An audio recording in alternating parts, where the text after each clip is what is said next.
Hola, buenas tardes a todos. Bienvenidos de nuevo al seminario del cuerpo académico de partículas elementales. Esta vez tenemos a un invitado muy especial. Tenemos al doctor Gabriel López Castro. Me estaba platicando, él es alumno de la facultad. Después de estar acá durante un tiempo, él se trasladó al CIMBESTAP para terminar el doctorado, Maestría. maestría, y luego estuvo en Bélgica y en España, ¿no es así? Así es. Después regresó y se unió al Simvestab, donde ahora sigue trabajando. Somos muy afortunados porque justo me venía platicando que ya casi no da pláticas en ningún seminario. También somos muy afortunados porque dice que a cada seminario que va, siempre lleva una plática diferente. Entonces, lo que estamos viendo hoy no lo vamos a ver en ningún otro lado. Entonces, bueno, por favor, hay que recibirlo con un fuerte aplauso, por favor. Gracias.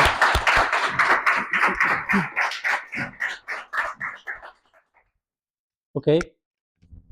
Bueno, el afortunado soy yo y gracias a Alan por la invitación. Esta plática la quería dar el año pasado, pero por diversas circunstancias se fue posponiendo. No es que no me guste dar pláticas, me gusta estar más de allá, molestando desde allá que tratando de enseñar algo desde aquí. Bueno, también me da mucho gusto volver al alma mater. ¿Sí? Me invitan tan poquito que antes los que eran viejos amigos ahora son amigos viejos. Pero es un gusto realmente verlo. Y ver que la ciudad universitaria está impresionante, ¿no? Muy bonita, ha cambiado mucho de nuestra época, entonces también hay que venir un día para verla toda. Ok, elegí hablar sobre la física del Tau, ¿sí? Porque el año pasado se cumplieron 50 años de que fue descubierta esta partícula, un leptón de la tercera generación, ¿sí? Hace 30 años le dieron el premio Nobel a su descubridor, ¿sí? Y hace 25 años se observó por primera vez el neutrino del Tau, ¿no? Es su leptón asociado, ¿sí? También un poco porque parte importante de mi trabajo ha sido en este tema, ¿sí? Y he hecho una selección de diversos trabajos para poder motivarlos de que vale la pena estudiar la física del Tau. He dividido mi charla en tres partes. Primero, el pasado remoto para hablar un poco del descubrimiento del Tau, justo por su descubrimiento. Después voy a hablar un poco del presente, los trabajos que hemos hecho, las cosas que no se entienden bien, ¿sí? Y finalmente voy a hablar sobre el futuro de la física del Tau, básicamente los nuevos eh, experimentos que habrá en el futuro y unas reflexiones sobre nuestro quehacer en la física de partículas. Ok. Por favor, interrúmpanme cuando quieren. Tengo muchas más transparencias de las que soy capaz de hablar a esta velocidad que estoy acostumbrado. No importa si nos saltamos algunos temas. Lo más importante son sus preguntas. Ok. No sé si está prendido o debo apuntar para allá. Ahí está, sí. Bueno, el señor que descubrió el Tao, y es casi que un mérito solo de él, es Martin Perl, ¿sí? Él fue estudiante bueno, se formó como ingeniero químico y posteriormente hizo una tesis con Isidore Rabi, que fue otro premio Nobel por descubrir bueno, adecuar tópicos de la resonancia magnética nuclear, ¿sí? Sobre un tema que era medir el momento cuadrupolar de los átomos de sodio, algo totalmente más de la física nuclear que de la física de partículas. Y después le dirigió la tesis a Samuel Ting, quien ganó el premio Nobel por el descubrimiento del charm, del quark charm, ¿sí? Debe sentirse así fregón que tu estudiante gane el premio Nobel antes que tú, ¿no? Y este señor tenía un sueño, ¿no? Descubrir nuevos leptones, ¿sí? Cuando se descubrió el muón en el 36, su asesor acuñó una frase muy famosa, dice, ¿quién ordenó el muón? ¿Sí? ¿Para qué sirve el muón si estamos bien contentos con los elementos de nuestra primera generación de partículas? y él pensaba que la existencia de leptones más pesados podrían darnos información sobre cómo se replican los leptones. Dice que ese sueño se le realizó, es un artículo del número 100 de PRL, que hubo varios artículos especiales, y dice, bueno, además, él esperaba que debido a la alta masa que tuvieran esos leptones más pesados, los primos del electrón y del muón, podría haber nueva física, ¿sí? Decaimientos inesperados, ¿sí? Que no tuviera el muón. Bueno, de hecho hizo un intento, un experimento fallido, digamos, en el cual él trataba de comparar la dispersión inelástica profunda, perdón, no voy a atravesar acá, de electrones incidiendo sobre protones con las mismas observables para el muón. Dice, para el electrón solo interacciona electromagnéticamente con los protones, ¿sí? Pero para el muón vamos a suponer que hay una interacción adicional que debería dar diferencias en las observables. No encontró nada, no había suficiente precisión, ¿sí? Pero siguió insistiendo en su idea de encontrar leptones más pesados o que tuvieran unas propiedades diferentes a la del electrón y la del muón. Bueno, antes de seguir, él tiene una frase muy famosa, dice, bueno, yo siempre me dediqué a estudiar temas en los cuales no hubiera mucha gente, sobre todo que no hubiera mucha gente inteligente, ¿sí? Me gusta porque he también estado un poco al margen de estos temas de frontera, donde pensamos que se puede hacer física muy interesante. Este es el artículo de hace 50 años, ¿sí? En pocos autores, ¿sí? En el que Pearl anuncia la observación de 64 pares de electrón y positrón, donde había además al menos 2 partículas extras, ¿sí? Que no eran observadas en las colisiones de electrones y positrones. Era un exceso que no se esperaba, dice, no tenemos una explicación para ello. Y una posible explicación pudiera ser, ¿sí? La producción de un par de partículas, ¿sí? Que tuvieran una masa entre este valor y este valor. Pero no sabían qué era.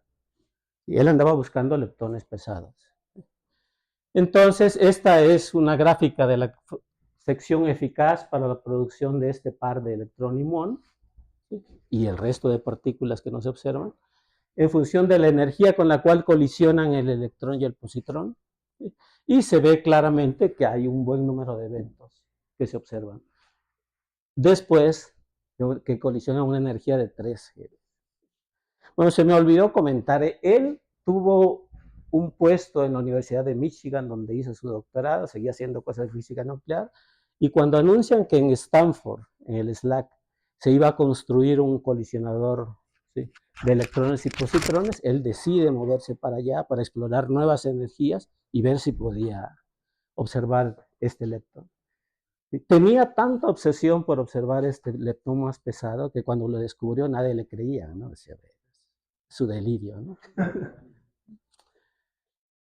Bueno, entonces, ¿cuáles eran las hipótesis en ese momento? ¿Sí? Que el par electrón y muón pudieran venir la desintegración de 2 leptones pesados, ¿sí?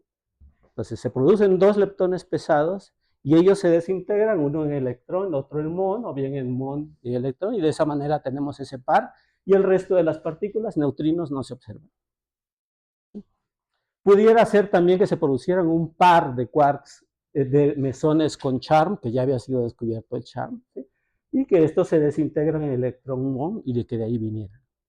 O finalmente, era todavía una hipótesis, que fueran bosones cargados de mediadores de la interacción débil que se pueden desintegrar en electrones, mones y taus. Bueno, taus todavía no se descubriría. En electrones y mones. Respecto a los descubrimientos, había trabajo de a finales de los 60. A finales de los 60. Sí. En Adone. Sí. Y ellos dicen que... Era una energía menor, ¿eh? Ajá. Entonces no lo vieron ellos. No lo vieron. Que peleaba a Sikiki, que él había sido. Sí. Pero esto fue el experimento en Stanford, sí. un anillo de colisión de electrones y positrones que se llamaba SPIR. Tenía diseñado para detectar electrones y muones y otras partículas cargadas, pero además era una energía, ¿sí?, donde se podía producir el CHARM, ¿sí?, que fue observado en el 74, y el tau, que fue observado en el 75. ¿Sí? Por cierto, ya que un experimental me pregunta, yo creo que era la época en que el trabajo de los experimentales estaba guiado por preguntas que ellos se hacían, muy auténticas, ¿sí?, y no tanto guiados por lo que los teóricos le decimos que hay que buscar, ¿no? ¿Sí? Creo que fue el último descubrimiento que ocurrió realmente de esa forma. Ok. Bueno, entonces en el 70, los 2 años que siguieron a este anuncio en este artículo, ¿sí?, él se dedicó a estudiar qué eran realmente estas nuevas partículas, ¿sí?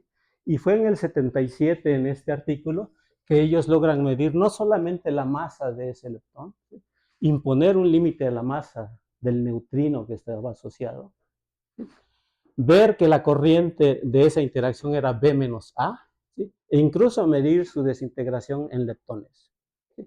Esta desintegración de esa nueva partícula pesada es como la del muon, ¿sí?, que vemos en los cursos. Y de esa manera, y además midieron el spin, ¿sí? Entonces, la sección eficaz en función de la energía de colisión centro de masa, y los datos se comportan como si estas partículas pesadas tuvieran spin 1 medio y descartan la posibilidad de que sea spin 0 o spin 1. Entonces, de esa manera quedó establecido que era un nuevo leptón, igual que el muon, bastante parecido, todavía no igual, necesitan más precisión, ¿sí? Y le llamaron leptón tau, que viene de la palabra griega equivalente a 3, ¿sí?, por ser el tercer leptón que se observaba. Y una cosa curiosa, si uno va a buscar más artículos de Perl, ese mismo año, ¿sí?, estudia las desintegraciones de ese nuevo leptón, suponiendo que puede producir un neutrino pesado que después se desintegra en electrón y pión. Esas son las técnicas modernas que se usan para observar, para tratar de observar un leptón neutro, pesado, ¿sí?, en algunos de los experimentos actuales. No encontró nada. Tampoco se ha encontrado nada ahorita, ¿no? Pero el tipo de preguntas que se hacía era, ¿no?, muy interesante. Bueno, creo que hasta aquí la parte experimental, ¿sí? También seguimos con la prehistoria. Había algo antes de eso. En estos 2 trabajos del 71, ¿sí?, Tsai, que era amigo de él, y Sakurai, ¿sí?, se imaginan que si hubiera un leptón pesado, ¿cómo se desintegraría? Pues calculan todas sus propiedades de desintegración, ¿sí?, y encuentran incluso cuál debería ser el tiempo de vida, suponiendo qué masa tenía este leptón.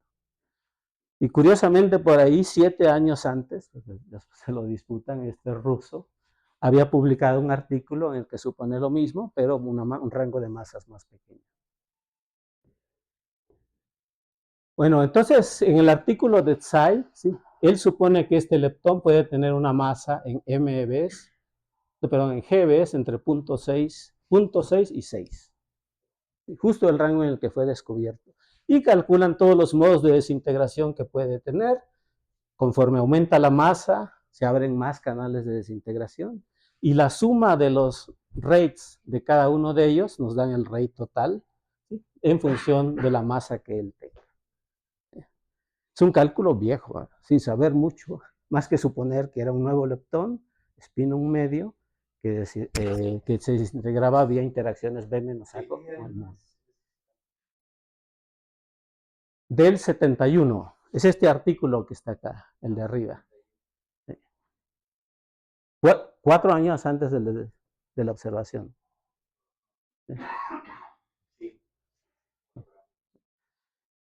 Y aquí pueden ver, ¿no?, si tomamos el valor de la masa de ese leptón, ¿sí?, que es muy cercana al valor que se ha medido de la masa del tau, ¿sí?, pueden predecir a partir del ancho total, toman su inverso, predicen su tiempo de vida, ¿sí?, y nos da un valor que es muy cercano, dentro del 10% del valor que se ha medido actualmente. Impresionante, ¿eh? Nueva física. El leptón tau también fue nueva física, era una partícula. Decimos que hay nueva física cuando hay nuevas partículas o nuevas interacciones, y este fue el caso del descubrimiento de Perl. Bueno, entonces ahora me muevo un poco al presente, no sé si haya más preguntas. Bueno, entonces mi plática se llama Caminos permitidos, perdón por ahí está mezclado el español y el inglés en varias partes. Caminos permitidos, raros y prohibidos hacia la nueva física. Bueno, si ustedes van a ver la tabla de partículas, pueden ver que se han medido o se han buscado modos de desintegración del tau en un total de 252 canales. Nada más, por pura comparación, el muón tiene solamente 5 canales de desintegración y todos leptónicos. Pero el tau tiene una masa suficientemente grande que puede decaer en hadrones y donde se pueden medir propiedades de cómo estos hadrones se forman, ¿sí? De acuerdo a la teoría, ¿sí? Buscar efectos de nueva física, ¿sí? O hacer test de precisión del modelo estándar en un sector donde no se espera. Entonces, con tantos modos de desintegración es necesario hacer una clasificación, ¿sí? Y la voy a hacer a partir de la amplitud de probabilidad de que el tau decaiga en un canal cualquiera. Entonces, si solo existe el modelo estándar, vamos a tener una contribución del modelo estándar. Pero si hay efectos de nueva física que no sabemos cómo se generan, ¿sí? Ellos dan una contribución adicional. Bueno, entonces los modos permitidos van a ser aquellos en los cuales esta contribución es mucho más grande que esta. Están permitidos a nivel de árbol, no hay ninguna simetría que los prohíba, ¿sí? Y tal es el caso, por ejemplo, de los decaimientos leptónicos, decaimientos en un pión, 2 pión, 3 piones, 2 kaones, etc. Luego están los modos prohibidos, en los cuales, como están prohibidos en el modelo estándar, esto vale 0, y cualquier observación es una evidencia de la nueva física. Tal es el caso, por ejemplo, de los procesos, ¿sí?, que violan sabor, que están siendo buscados activamente hoy en día. Siempre se me hace complicado manejar esto, pero a ver, perdón, para no estorbar, ¿sí? Procesos que pueden ocurrir en las desintegraciones del tau tienen una masa mayor que el protón y neutrón, se puede desintegrar violando el número bariónico, ¿sí?, o violando el número leptónico. Que si el modelo estándar es cierto, los neutrinos no tienen masa, ninguno de estos procesos podría ocurrir. Entonces, esa es la forma, las 3 diferentes formas en las cuales las desintegraciones del tau nos pueden revelar la existencia de nueva física. Ah, no dije nada del primero, del segundo.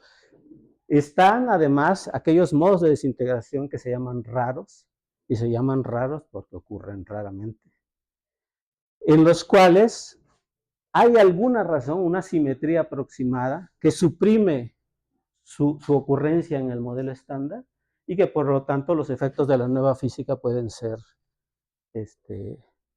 de igual tamaño, ¿no? No. La predicción del modelo estándar, o sea, es finita, pero está suprimida. Pero aún así medible. Medible, sí. Sí. Y según yo, solo hay uno, este modo de desintegración. Bueno, por ejemplo, en el caso del B, ustedes están más familiarizados, ¿sí? Por ejemplo, este proceso está prohibido si todos los quarks down y todos los quarks up tuvieran la misma masa, o tuvieran masa 0. ¿Y no hay alguno de estándar que ocurra, pero que la probabilidad sea muy pequeña? Bueno, Medible. sí, hay algunos que por consideraciones cinemáticas están muy suprimidos. Esos no son interesantes, ¿no? Son aquellos que están prohibidos por una consideración dinámica. Y tal es el caso de este. Bueno, entonces este, por ejemplo, puede ocurrir en el modelo estándar a un loop y puede ocurrir porque los quarks se mezclan, dado que tienen diferentes masas. Entonces esa simetría aproximada se rompe y este proceso puede ocurrir. Se puede medir y se ha medido. Y en ese caso, las fracciones de desintegración son de orden 10 a la menos 6 comparado con los que sí están permitidos en el B. ¿Sí? Y la contribución de nueva física en un rango de parámetros interesantes, ¿sí?, son de ese orden. Por eso son muy interesantes también. Estos requieren ser medidos con mucha precisión para poder distinguir una parte muy pequeña. Estos con una precisión razonable. ¿Sí? Y estos últimos con observar un evento claro de ese tipo. Chao, el modelo estándar. Bueno, esos son los tres caminos que podemos seguir. Ahora voy a entrar en cada uno un poco más detalle en cada uno de estos casos, en los modos permitidos y ver de qué manera uno podía acceder ahí al estudio de la nueva física. Bueno, los modos permitidos son aquellos que ocurren a nivel de árbol. Seguramente sabrán que como en el muón, el tau se puede desintegrar en un neutrino emitiendo un bosón W y dada la masa grande que tiene 1.8 gigaelectronvoltios, se puede desintegrar en un par electrón-neutrino, muón-neutrino, o estados hadrónicos que contienen quarks D, U y S. Más bien D barra U, S barra U. Y después hadronizar, ¿sí? Entonces se produce un par de quarks y en la medida que ellos van perdiendo energía, vamos cayendo en la región no perturbativa, se pueden formar, ¿sí?, pares quark-antiquark que después forman singletes de color para producir los hadrones. Pero esto ocurre a nivel de árbol. Entonces, por ejemplo, pues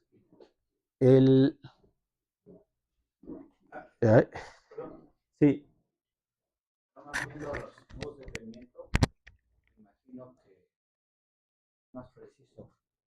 El decaimiento, medir el decaimiento del tau en hadrones. Porque medir o detectar neutrinos está más complicado, ¿no? Sí, pero siempre hay un neutrino, ¿eh? Sí, siempre. Pero dos neutrinos. Ah, no, pues curiosamente los que se miden con más precisión son los leptónicos.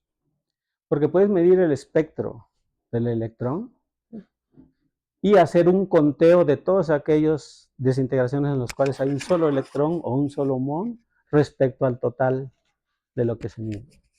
Pero la missing energy y todo eso, Pero el electrón y el muón se pueden detectar en esos experimentos de baja energía, por lo menos, muy bien, ¿no? Pero entonces supones que hay dos neutrinos.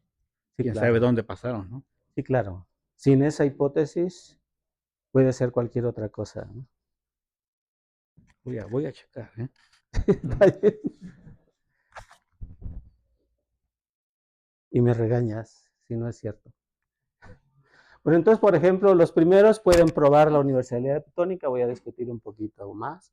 Esto, si me da tiempo, también lo voy a hacer porque es donde hemos medir la desintegración en dos piones, cuando estos pares U de barra se hadronizan en un par de piones, nos permite determinar el factor de forma del pión, que es un input muy importante para predecir el G-2 del muón. ¿Sí? Este tipo de desintegraciones, un pión o un kaón, que nos permiten también probar la universalidad y extraer información del elemento de matriz de CKM. ¿Sí? Un proceso de desintegración en un número arbitrario de piones que nos permiten hacer test de QCD y en particular midiendo la distribución de esos hadrones puede uno extraer la constante de interacciones fuertes a la masa más baja posible, ¿sí?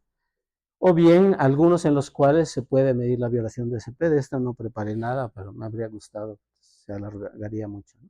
O medir el elemento de matriz BUS de la matriz CKM. Entonces me voy a saltar algunos si es que el tiempo me gana.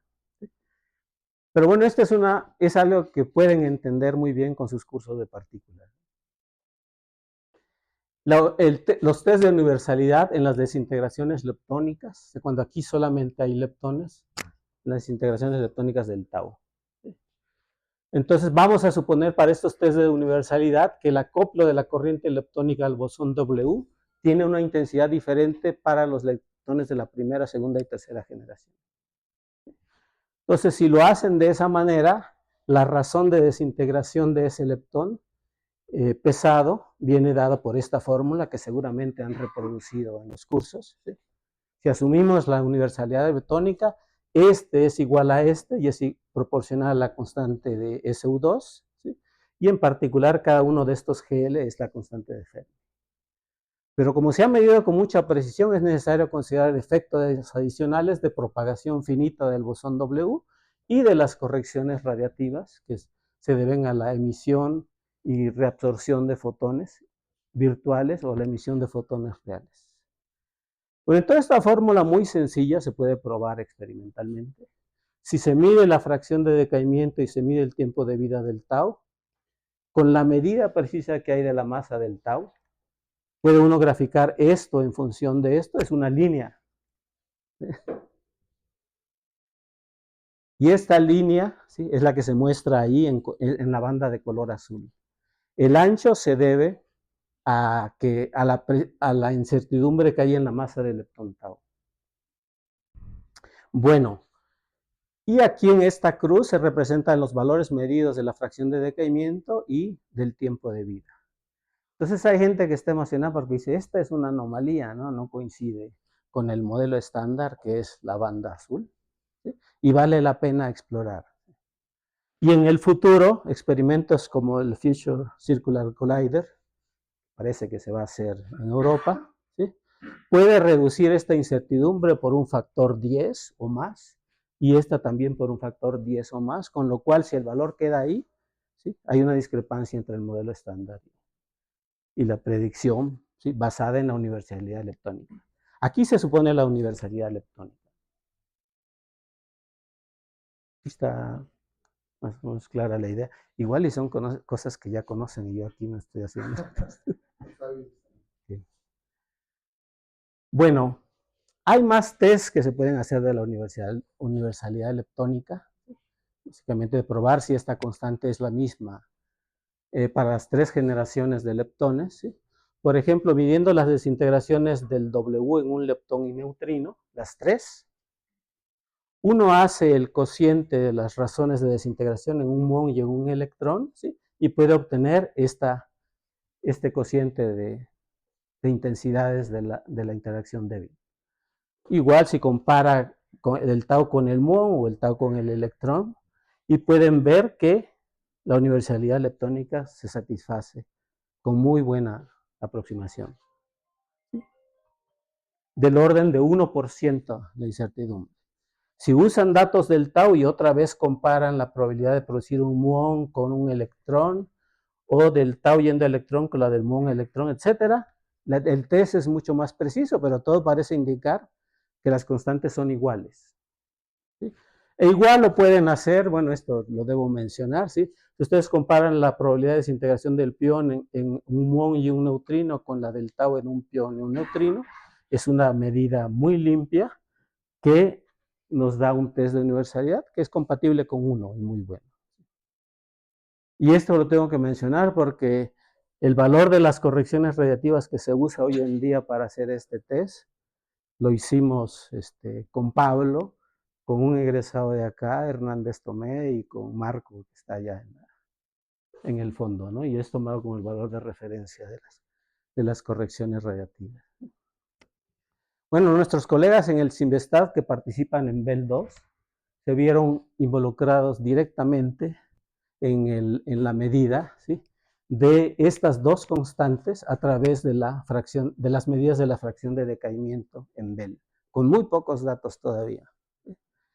Y esta medida aparece acá, mucho más precisas que las anteriores en las fábricas de B. Esto es el cociente entre G mu y Ge a partir de los datos del tau, ¿no?, desintegraciones del tau. Y otra vez se obtiene una medida muy, muy precisa. Entonces, la universalidad leptónica, hasta donde sabemos, se cumple con una precisión pues, del orden de menos de 1%, incluso del orden de 1 por 1000. Por eso fue toda una sorpresa cuando vinieron las medidas de este cociente RD y RD estrella en las fábricas de B hace más o menos 15 años. Entonces, aquí se grafica, estos cocientes son la probabilidad de que un B se desintegre en un D y un tau comparada con la que se desintegre lo mismo, pero con un leptón ligero acá, electrón o mol. Entonces, el cociente es otra vez una medida de las intensidades del tau y del leptón. Entonces, puede tener aquí un mesón D o un mesón de spin 1 de estrella. Y si ustedes lo grafican, ¿sí?,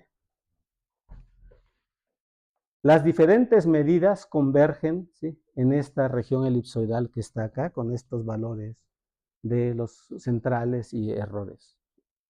Y la predicción del modelo estándar, ¿sí?, está aquí. Y no se sabe bien qué es lo que ocurre. Claro, hay medidas que son compatibles con esto, ¿sí?, pero aquellos que miden simultáneamente ambos, ¿sí?, pues están muy dispersos, ¿sí?, y el promedio es incompatible. Si eso es cierto, entonces esto tendría que valer, para poder explicar esos números, tendría que valer 1.06, que es muy grande comparado con lo que nos dice la información de bajas energías de los. Y no es un problema que no se ha resuelto. Entonces ha habido muchos trabajos que seguramente ustedes han visto que dice que los modelos con leptoquarks pueden explicar estos, siendo a la vez compatible con el resto de la información experimental. Pero es otra anomalía que está ahí presente. No sé cómo voy de tiempo, pero ahí va, ¿verdad? Sí, tenemos 2 horas, de hecho. Ah, no, pues entonces hablamos de todo. Mandamos a traer comida. Ok. Bueno, existe otra anomalía en las desintegraciones del tau que se llama la anomalía de Cabigo, o que le llaman la anomalía de Cabigo. Entonces, un tau se puede desintegrar en un neutrino y este W hadronizarse en un par, producir un par anti-SU que se puede hadronizar en un kaón y un pión, un kaón 2 piones, etc. Siempre teniendo un solo kaón, ¿sí?, y otras partículas que no tienen extrañeza.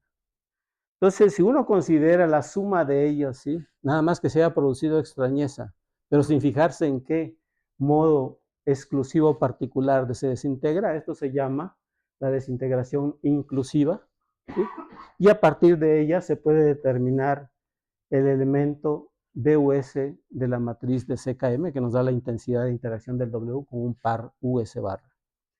Y todos estos valores, ¿sí?, ustedes pueden ver aquí, son los que más discrepan, modo inclusivo, de lo que se espera de la unitariedad de la matriz de mezcla de los quarks, CKM. Están, digamos, muy por abajo. Y si uno considera cada uno de estos canales en particular, ¿sí?, y hace la determinación a partir de los modos exclusivos, uno obtiene valores que también discrepan de lo que se espera de la unitariedad. Otra vez, aquí quisiera resaltar el trabajo que hicimos con Marco y con Gerardo, ¿sí?, en los cuales, por ejemplo, este valor que está aquí se obtiene de comparar la desintegración de un tau en un kaón y un pión, ¿sí?, y esto pues depende de unas constantes de desintegración que se obtienen del látiz QCD y del valor de las correcciones radiactivas. Conociendo este valor experimental, esto de la teoría de látiz y esto de la teoría, nosotros podemos determinar este cociente y a partir de él el valor de BUS. Y este valor aparece aquí y también tiene la misma tendencia. Y los valores que se obtienen tradicionalmente más precisos del BUS a partir de la desintegración de kaones se muestran aquí y tampoco coinciden. Otra vez, es una anomalía que no entendemos muy bien, pero es un poco sintomático que todas las desintegraciones del tau, ¿sí?, caen por abajo de lo que se espera de la unitariedad. Es un problema abierto, ¿sí? Otra vez, este grupo que se dedica a compilar y hacer los promedios de todas las integraciones del tau y analizar el estado del arte de la teoría electrodébil, ¿sí? Usa ya nuestros resultados en sus análisis, ¿no? Si ustedes entran a la página. Bueno, este yo creo que me lo voy a saltar por razones de tiempo y porque Pablo me parece que vino en diciembre a dar una plática, entonces ya no tiene mucho sentido. Otra vez, son trabajos en los que hicimos una contribución importante que es tomada en cuenta para al usar datos de desintegración del tau que miden el factor de forma del pión, ¿sí? Pueda uno predecir la parte que menos se conoce en la predicción del modelo estándar para el G-2 del modo. Este trabajo, nada más quiero resaltar aquí, fue hecho con 2 egresados de aquí de la facultad, con Alain y con Francisco, que creo que estudió aquí también. Bueno, entonces, este es el review, el white paper que sacó la iniciativa teórica del MON G-2, donde participamos, que se basa para los datos del tau básicamente en estos 2 trabajos, uno que hicimos con Pablo y otro que hicimos con este grupo de Orsay hace ya algunos años. Entonces, aquí en la franja rosada es lo que se espera, lo que se ha medido experimentalmente, ¿sí?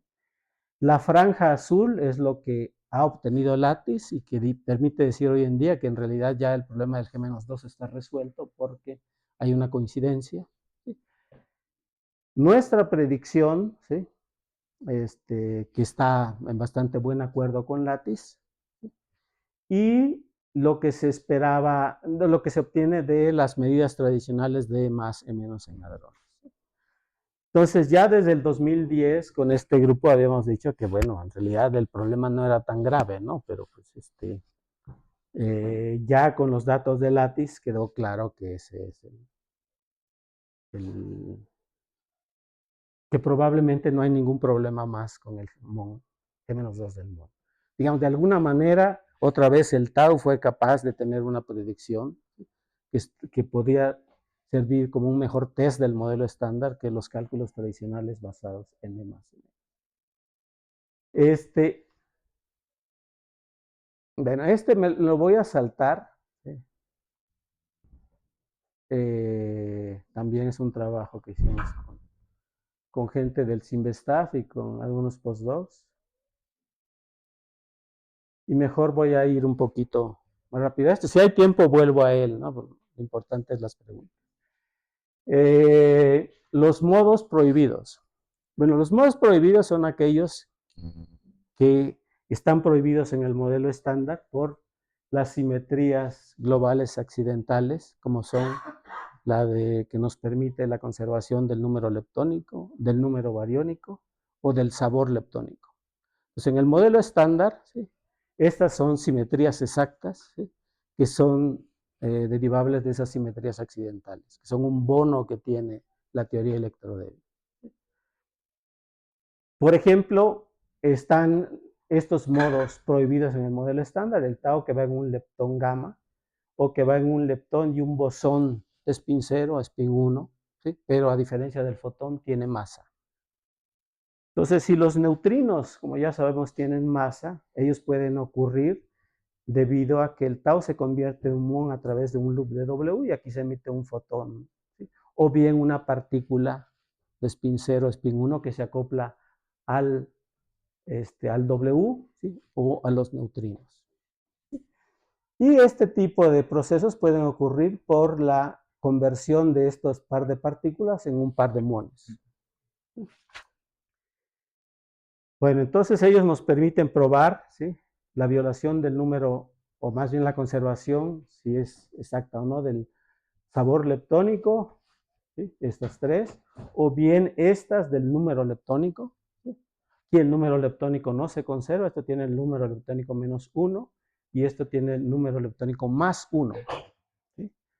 O bien aquellos en los cuales se pudiera producir, porque está permitido cinemáticamente, un barión y violar el número bariónico. Entonces, todos estos procesos han sido buscados experimentalmente y solo hay límites superiores para su ocurrencia. Aquí les muestro un mecanismo que podría violar el número bariónico, que es similar a la desintegración del protón en un pi0 y un positrón, pero es el canal cruzado. Entonces, nuestros colegas en el CIMBESTAB están muy involucrados en esta búsqueda. Este viola el número leptónico en 2 unidades y este solamente en 1 unidad, pero también el número bariónico en 1 unidad. Si se observa uno solo de estos, hay una evidencia de nueva física y por eso hay mucha actividad en los experimentos, como tanto en el LHC como en las fábricas de B, por observarlos. Bueno, aquí también hay una historia muy interesante, ¿sí? Esto se puede calcular suponiendo que agregamos los neutrinos masivos que están mezclados al modelo estándar. Esto lo pueden encontrar en el libro de Chen y Li, está hecho. ¿Sí? La fracción de desintegración es proporcional a la masa de los neutrinos por el producto de los ángulos de mezcla de la matriz PNMS. Pero esta gran supresión que hay aquí, esta es una suma sobre el índice K, para los 3 sabores de neutrino. Pero esta gran supresión entre la masa de los neutrinos y la masa del bosón W hace que esta fracción de decaimiento sea de 10 a la menos 54. Hasta hace pocos años se pensaba que la desintegración en 3 cuerpos, ¿sí?, era del orden de mayor o igual que 10 a la menos 14 y por eso había mucho interés en buscarlo. Esto venía de un artículo de un francés, de origen vietnamita, en lo cual ellos encontraban que esto se comportaba de esta manera. Aquí gente de Bavar en su momento nos pidió, oigan, pero ustedes no podrían simplemente actualizar esta predicción viendo las cotas actuales sobre las masas de los neutrinos y los ángulos de mezcla. Pero cuando nos pusimos a estudiar este problema, vimos, ay, pero hay una cosa rara, ¿no? Como debe ser, desaparece cuando la masa del neutrino va a 0. Pero no. El cálculo está mal hecho de alguna manera. Y aquí pueden ver algunos artículos de los experimentales en los cuales decían lo que se espera en el modelo estándar para esto es 10 a la menos 14. ¿Sí? Y en otros modelos, pues podría ser mucho más grande y por eso el interés, ¿no? Pero podían alcanzar en principio esto. Y lo que él decía es, está este tipo particular de diagramas en los cuales un Z se acoplan los neutrinos y la evaluación de este loop, ¿sí?, hace que me dé un logaritmo de MK sobre MW.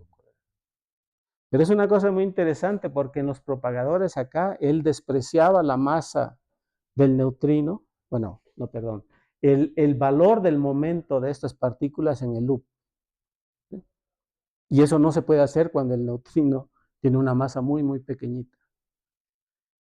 Entonces, en vez de actualizar el dato, nos dedicamos aquí con Gerardo y con Pablo, ¿sí?, a evaluar estos diagramas otra vez con mucho cuidado, ¿sí?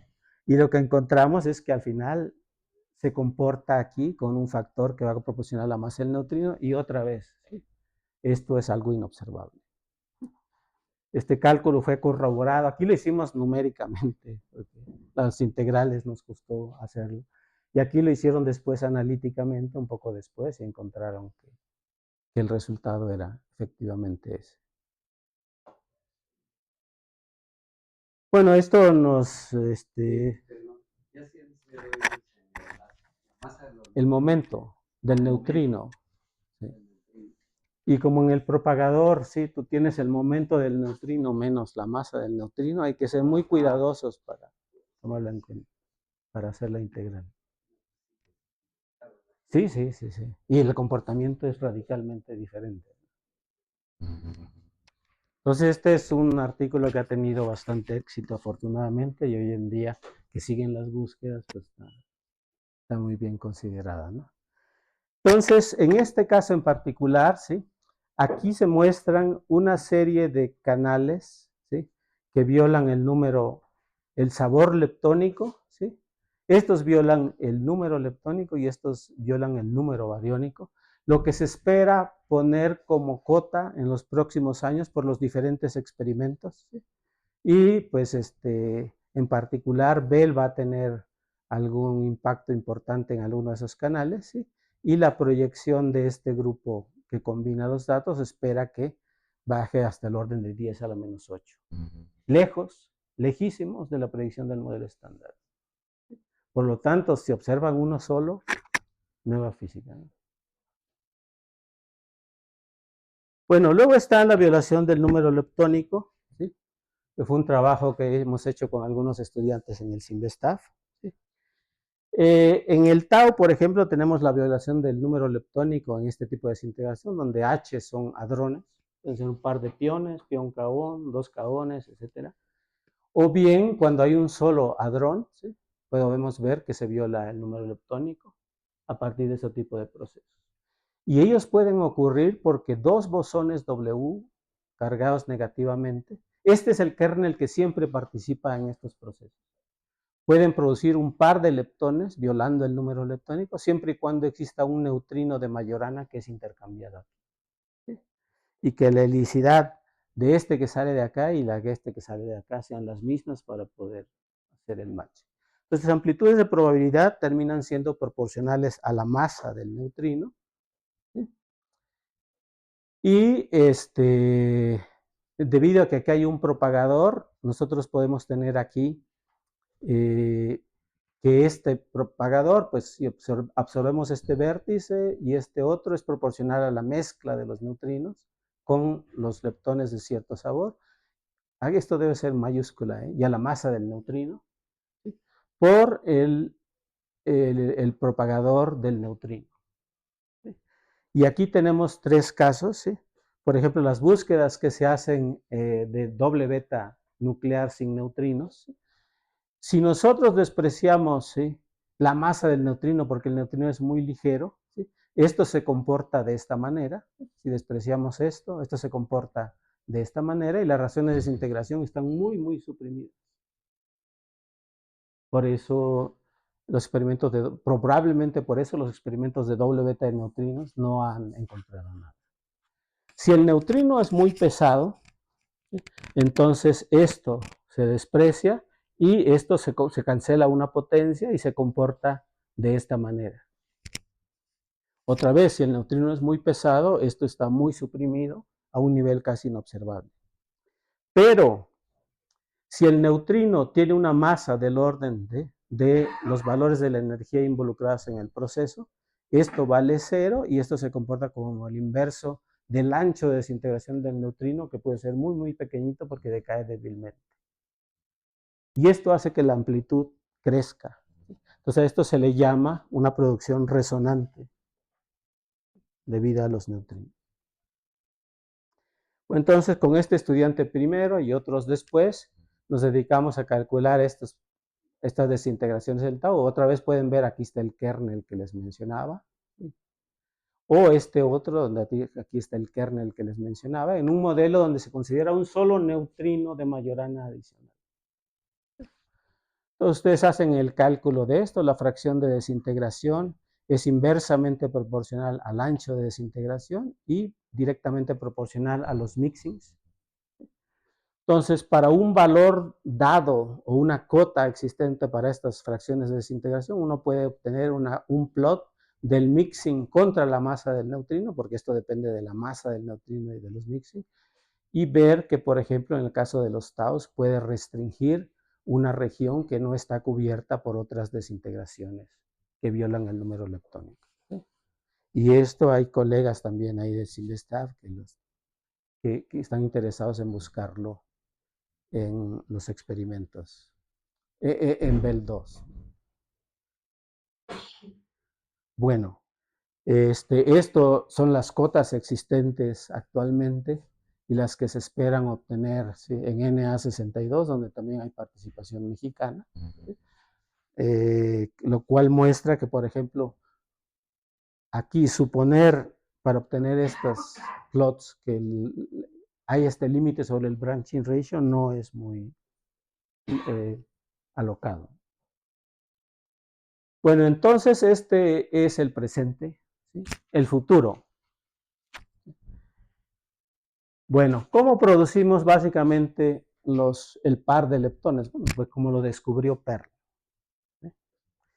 Esta gráfica muestra la sección eficaz de este proceso, ¿sí?, en función de la energía centro de masa con la cual colisionan estos. Y aquí podemos ver que la sección eficaz, bueno, aquí tiene la masa suficiente para producir el par. Esto empieza a crecer y tiene su valor máximo cerca del umbral de producción de estas dos partículas, que es 3 y cacho megaelectronvoltios. Y el otro lugar donde la sección eficaz es grande es cuando se produce de manera resonante a través de la desintegración en un Z y su conversión en un par de muones, ¿sí? Entonces, estos son lugares adecuados para hacer física de tau.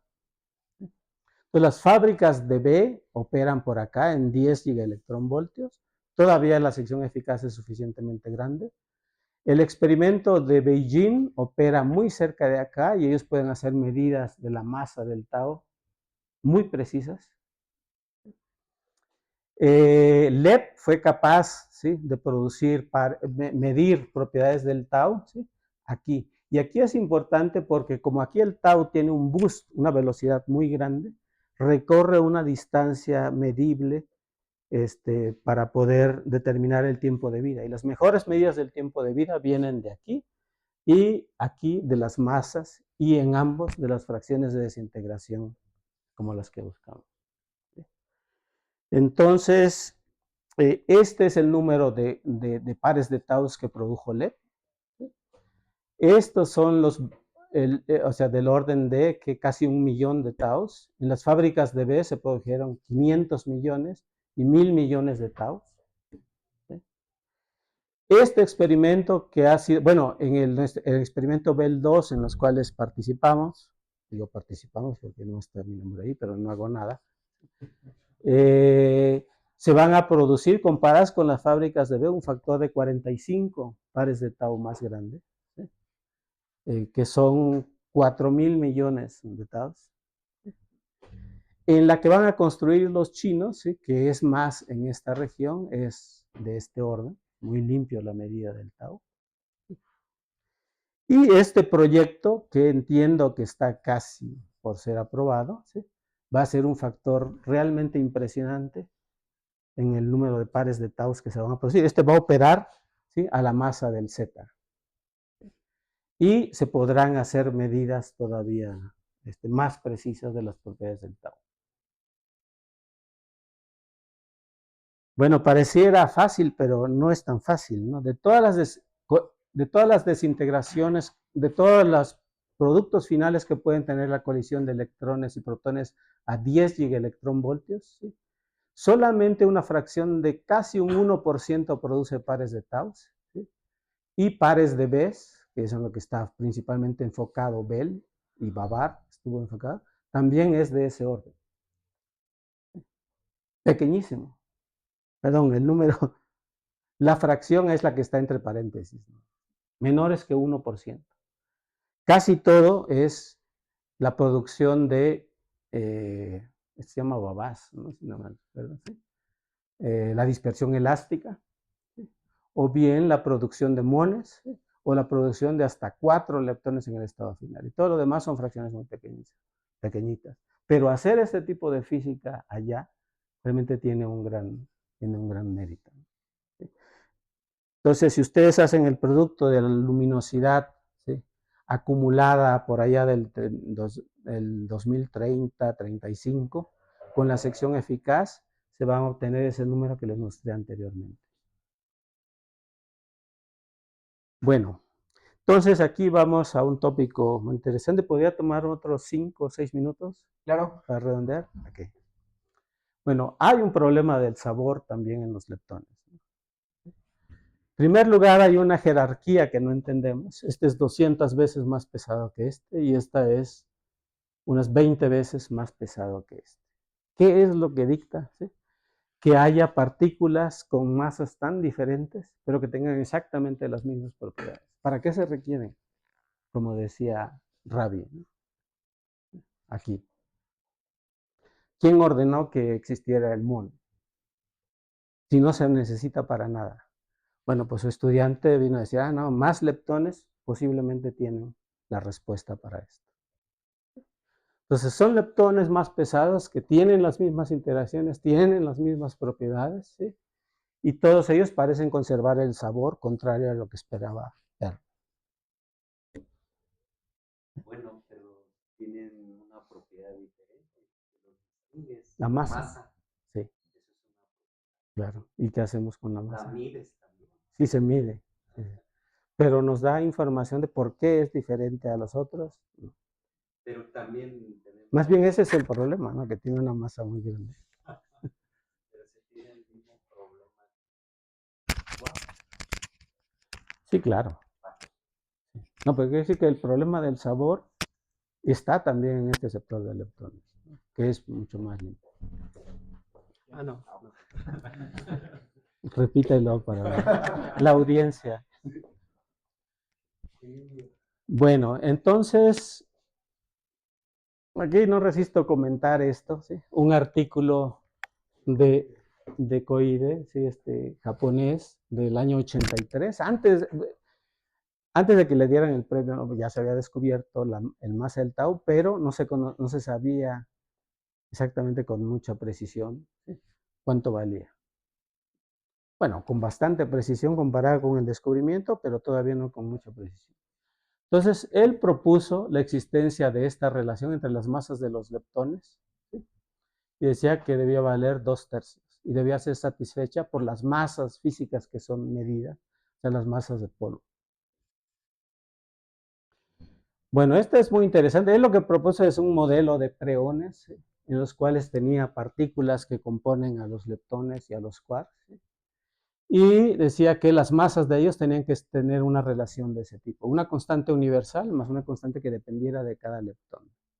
Y luego imponiendo dos relaciones para estos preones, una que nos diera el rompimiento de la simetría entre los leptones y otra que tuviera un sabor asociado a cada uno de ellos para reproducir los diferentes sabores, nosotros podemos derivar aquella relación. Y efectivamente, si hacen el ejercicio, se puede derivar una cosa relativamente simple a partir de esas dos relaciones.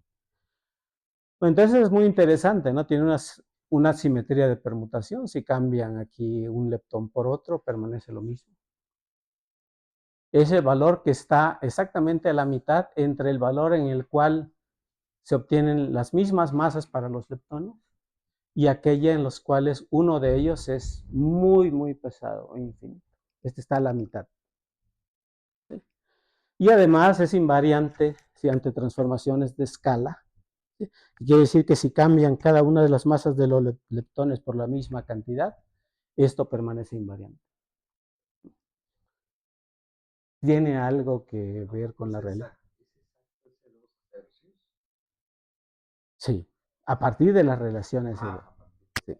Ahora, eso va a responder a lo mejor tu pregunta. ¿Qué pasa si suponemos la masa del electrón y del muón para predecir la del tau?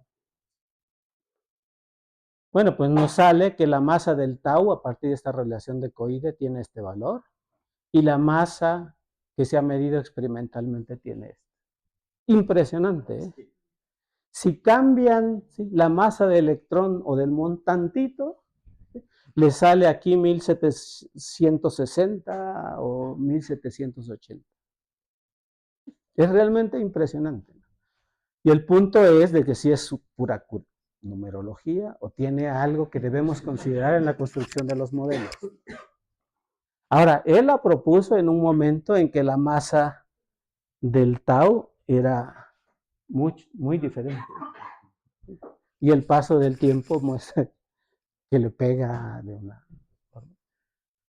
Yo creo que es una cosa a la que hay que pensarle si realmente está diciendo algo. O sea, cualquier modelo de compuesto que se haga para los leptones. También se ha extendido a quarks y a neutrinos. Allá no funciona tan bien. Funciona más o menos para otros valores de Q, ¿sí? Pero digamos ya no tiene este atractivo que tiene para los leptones. Además, las masas de los quarks no se conocen bien. Las masas de neutrinos no se conocen. Entonces, igual y se satisface, pero...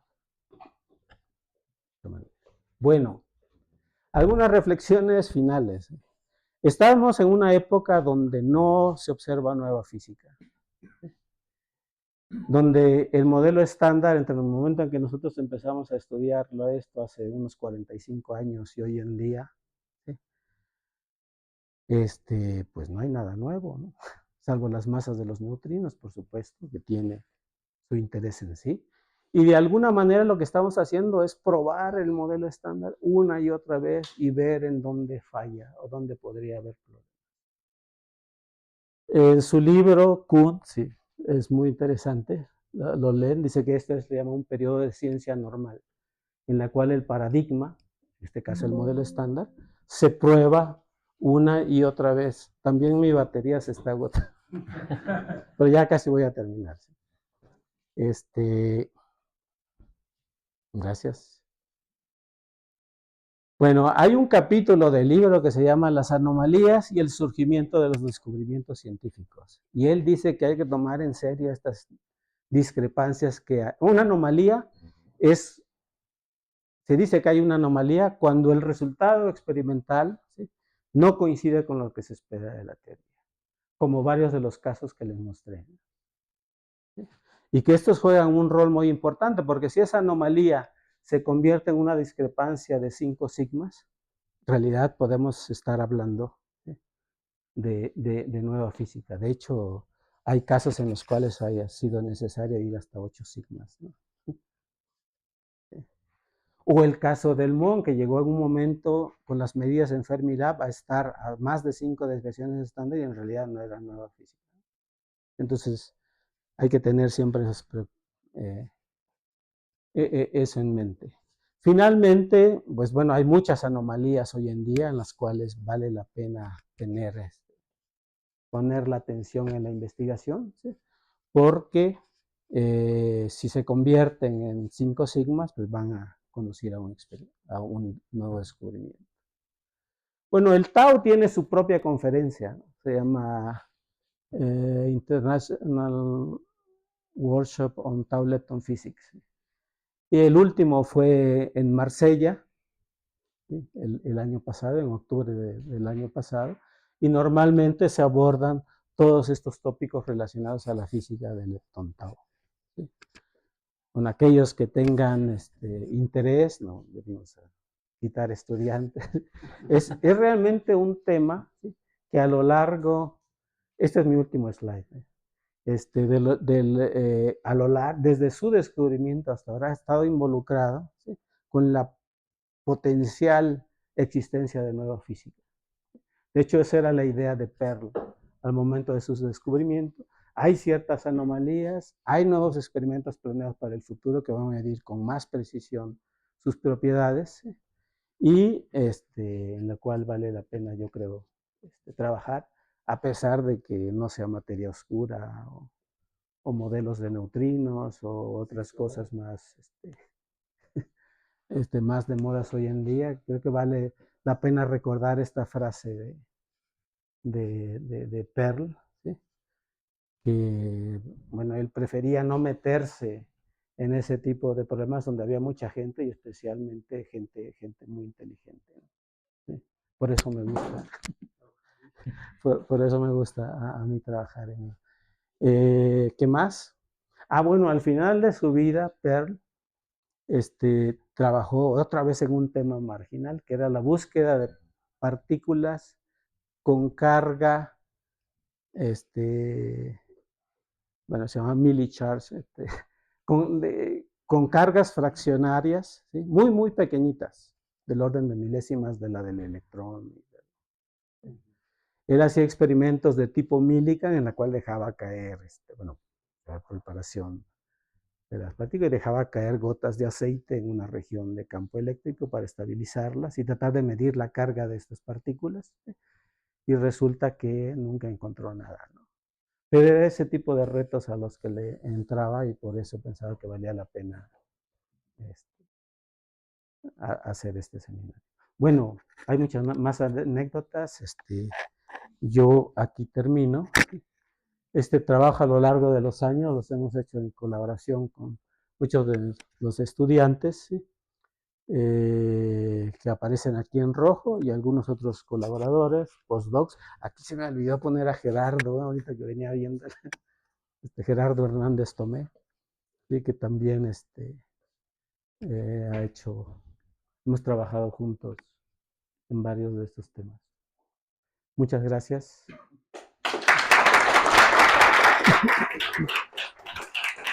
Okay.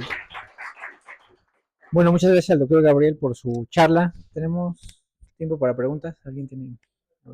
Qué bueno. Estamos por acá. Bastantes poblanos, ¿no? Sí, sí. Bueno, Alain, Francisco, Denis, creo también. Denis. Lao Tse, Marco, Gerardo, y ya. Alfonso. Lorenzo es poblano. Lorenzo también.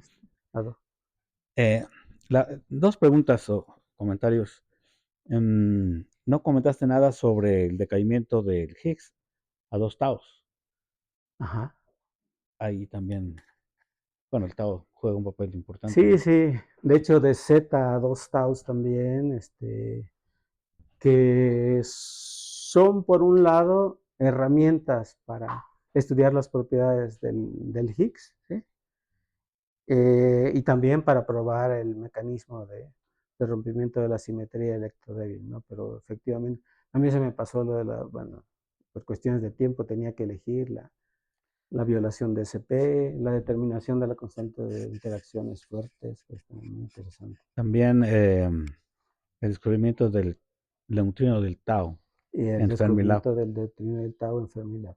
Sí, Solo que lo es muy mencioné en la interesante. primera slide. Y tengo una pregunta que Hoy en día ya se han observado 1000. El neutrino del tau se descubrió con un solo neutrino, ¿no? Y hoy en día, sobre todo en estos experimentos de astrofísica, ya se han observado del orden de 1000 neutrinos del tau. tenía una pregunta le quería hacer a los que han pasado por acá. Son 3 masas, bueno, 3 neutrinos del modelo estándar y como decías, la masa no está determinada todavía. Pero mi pregunta es sobre la posibilidad de que alguno de estos 3 neutrinos tuviera masa cero. ¿Existe físicamente la posibilidad de que alguno de ellos tenga masa cero? La primera, no soy experto en física del neutrino. Segunda, ya se lo preguntaste a los demás. Y no sé qué te respondieron, pero tengo entendido, sí, que Pero físicamente sería como teórico, ¿no? Que hubiera un neutrino con masa cero y por lo tanto no habría. no, sí habría. Sí, porque los otros dos todavía son diferentes de cero. Sí, sí. Para no decir ninguna barbaridad, pero te recomiendo que leas el blog de Fefo, donde creo que él tuvo una discusión sobre eso y que le dijeron que sí, tiene que ser diferente de cero. Entonces, creo. Tenemos otra pregunta por aquí atrás. Uno solo. Gracias. Dos Hola, no. Gabriel. Muchas gracias por la charla. ¿qué tal? Muy completa, muy interesante. En lo Gracias. particular, a mí me resulta muy atractivo este tópico de la física de partículas, por las bondades que ofrece estudiar este tipo de procesos relacionados con el tau. Pero para ello hay que tener un fondo teórico para poder realizar predicciones, etcétera. Más que pregunta, me gustaría solicitarte brevemente, grosso modo, comentar sobre el marco teórico, eh, teoría quiral de perturbaciones, de resonancias, sí, muy grosso modo para tener una base de cómo proceder a hacer los cálculos. Ajá. Y quizá un poco más particular sobre los conceptos de cortas distancias, largas distancias, esos efectos y el match para realizar este tipo de procesos. Ok. A ver si me acuerdo de todo, ¿no? Primero, las desintegraciones leptónicas con lo que calculan ustedes en sus cursos de la integración del muón, se pueden entender muchas cosas, ¿no? Se pueden entender las fracciones de decaimiento leptónicas del tau, el tiempo de vida del tau, o cosas tan sencillas como esto que mostré aquí, ¿sí? O los test de universalidad leptónica, ¿no? ¿Sí? Entonces eso es algo muy sencillo. La precisión que se alcanza en niveles, en los decaimientos permitidos para poder hacer física competitiva, pues son del orden de abajo de 1%, 1 por 1000 o unas cuantas partes por 1000, que normalmente requiere el cálculo de las correcciones radiativas en los casos leptónicos, ¿sí? Y en los casos en los cuales se hadroniza en pocos cuerpos, ¿sí? Se requiere no solo tener un buen modelo para ver de qué manera el W hadroniza, ¿sí? Ahí es donde entran estas herramientas y modelos de QCD, ¿sí? Como la teoría de resonancias quirales, porque el tau tiene una masa de 1.8 GeV. 1.8 GeV significa la región no perturbativa de QCD. Entonces, la medida de esas cantidades es muy interesante porque prueba la dinámica de las interacciones fuertes, ¿sí? En la región no perturbativa de QCD, una de cuyas, bueno, si no está escuchando Pablo Rocha aquí, es la teoría de resonancias quirales, ¿sí? Digo un poco como todos los demás son modelos, ¿sí? de QCD a bajas energías, ¿sí? Pero ahí es donde entra. Y también para la producción de hadrones como aquí o como aquí, se requiere el cálculo de las correcciones radiativas. Cuando entran correcciones radiativas, un fotón puede ser emitido de aquí y ser absorbido por los hadrones de acá. Y es algo que no conocemos muy bien todavía. ¿Cómo interacciona un fotón con un hadrón a todas las energías posibles? A muy bajas energías, cuando tiene longitudes de onda muy grandes, ¿sí? Esa interacción, pues lo que ve el fotón es la parte puntual del hadrón, una partícula que tiene carga, básicamente, o momento magnético. Pero conforme la energía del fotón va aumentando y las correcciones radiativas requieren conocer a todas las energías del fotón, esa interacción, la cosa se empieza a complicar, ¿sí? Entonces, a muy altas energías, pues básicamente hay que usar QCD, el comportamiento de esos factores de forma electromagnéticos a muy altas energías, y en la región no perturbativa es donde hay que modelarlo con todos los tipos de partículas que se producen aquí, y en particular las resonancias hadrónicas, ¿no? Entonces todo eso, al menos para los canales más complicados, es algo que no está hecho de forma completa, ¿sí? Y que vale la pena estudiar. Claro, son problemas más complicados, ¿no? Por eso no se han hecho. Pero con una buena motivación, como puede ser esto o extraer esto, ¿sí? Creo que teniendo la suficiente destreza se pueden hacer, ¿sí? No sé qué pregunta me quedó pendiente o si me fui por otro lado completamente. No, sí, muchas gracias. Brevemente comentar sobre los efectos de cortas y largas distancias para hacer, digamos, el cálculo completo. Sí. Bueno, este W que se produce acá puede producir hadrones de muy baja energía o hadrones de energías intermedias. A muy bajas energías son las simetrías de la QCD, las simetrías globales, tipo SU2, tipo SU3, los que nos fijan cómo se da este acoplamiento de la hadronización. A muy altas energías, ¿sí? el W lo que ve es a los quarks, básicamente. Y eso hay que pagarlo. Hay gente que ha hecho el comportamiento asintótico, ¿sí? De esa interacción tanto de Ws como, no, más bien de fotones con los hadrones, ¿sí? A muy altas energías.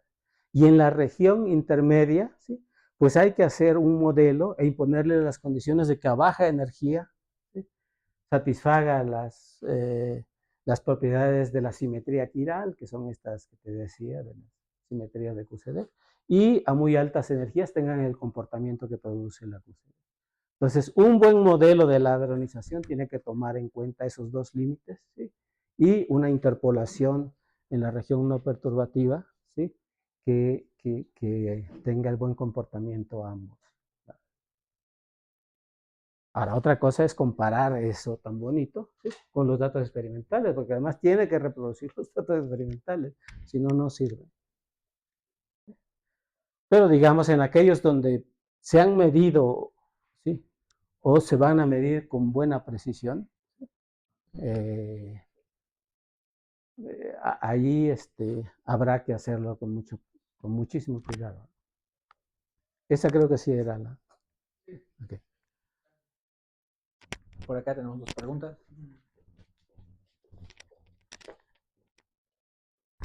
Hola, buenas.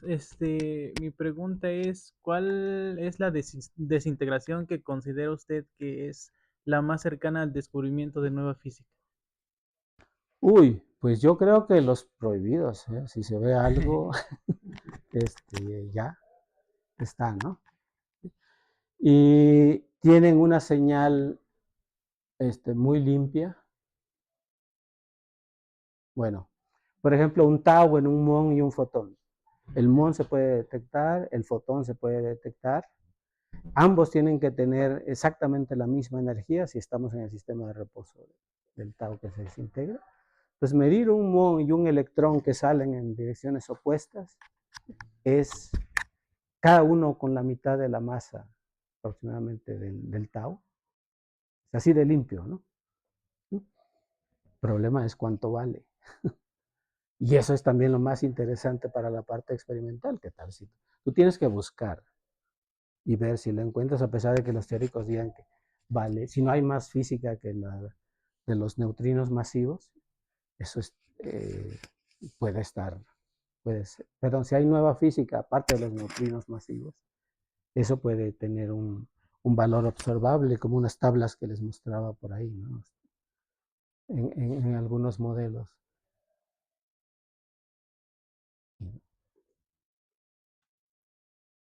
El espacio de parámetros de esos modelos permite que las fracciones de decaimiento de puedan ser tan grandes que puedan ser observables en los presentes o en los futuros experimentos que producen pares de tau. Eso es, digamos, Bell se hizo en parte por medir la violación de SP del 2 con mayor precisión y también para tratar de encontrar estos modos. Principalmente eso, y toda la demás física es ganancia.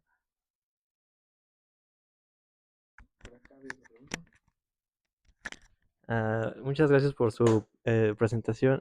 Tengo una duda experimental. Soy teórico. Sí, ya sé. Creo que era la diapositiva 5, donde puso la vida media del tau. A ver si no les descompongo el... ¿Esta? No. No, bueno, ¿dónde la era? vida media del tau.